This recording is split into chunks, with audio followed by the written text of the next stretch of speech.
Հայկական տարածքները դեօկուպացնելու հնարավորություն կա, թե ինչ եղանակով պաշտպանության նախարարը համոզված է, սահմանազատման ու գծման հանձնաժողովները կաշխատեն, հարցը կլուծվի։ Նույն հանձնաժողովներին է հղում անում, երբ էպիկենտրոնը հետաքրքրվում է, արդյոք հայկական վերահսկողության տակ իսկապես մոտ 110 քառակուսի կիլոմետր ադրբեջանական տարածք կա, այսպես ասել էր խորհրդարանի խոսնակը։ Մոտավորապես ոչ մեկ չի կարող կոնկրետ այդ թիվը ասի։ Գիտեք, այդ հարցը եկեք թողնենք սահմանագծման, սահմանազատման հանձնաժողովին։ Հիմա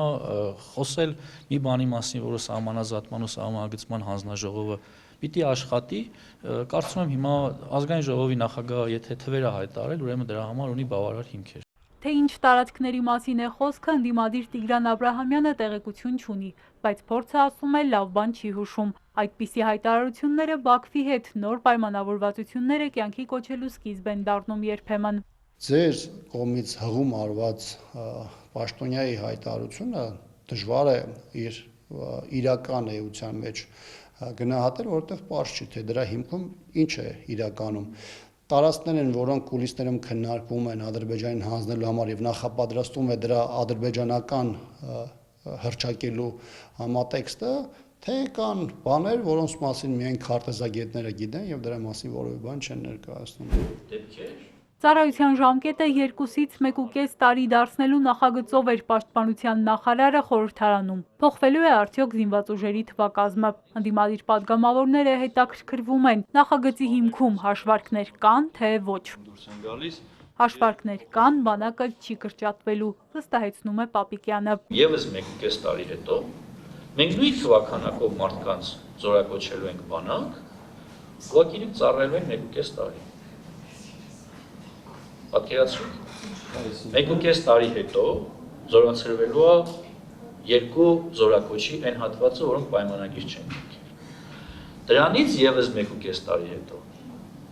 բոլոր զորակոչերը, այսինքն բոլոր 4 զորակոչը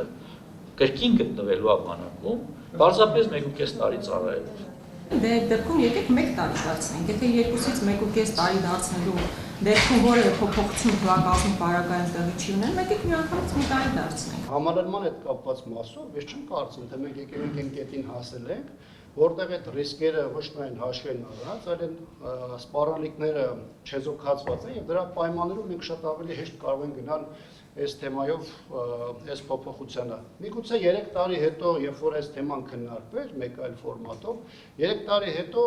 շատ ճգնաժամեր կամ սպառնալիքներ կամ հաղթահարված լինեին, կամ դրանք չունենային այն առաջնահերթությունը, որոնք ունեին։ Ծառայության ժամկետը կրճատվելու է հունվարից, ընդդիմադիրները պնդում են, այսպիսով իշխանությունը նախընտրական PR ակցիա է անում։ Իշխանականները հակադարձում են, այս խոստումը դեռ 2021-ին գրել էին կառավարության ծրագրում։ Ամենայն դեպս նույնիսկ ձեր այն հայտարարությունը, որ պետք է լիներ գործողությունն իրականություն պետք է դառնար, այս օրենք իրականություն պետք է դառնար հուլիսին, հիմա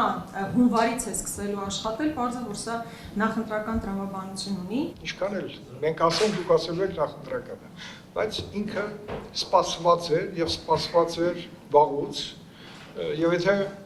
մենք ունենայինք այդ հնարավորությունը, բավականին երևի ավելի շուտ կանենք։ Այսօր ունենք այդ հնարավորությունը չանենք։ Եվ սա ոչ միայն սպասված, ասա դրական լիցքեր է տալիս։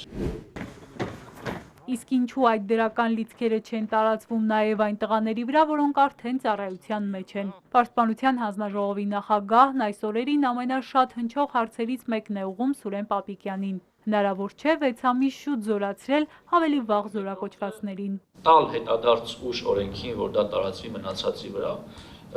կարծում եմ, այստեղ որևէ անարդար բան չկա։ Մենք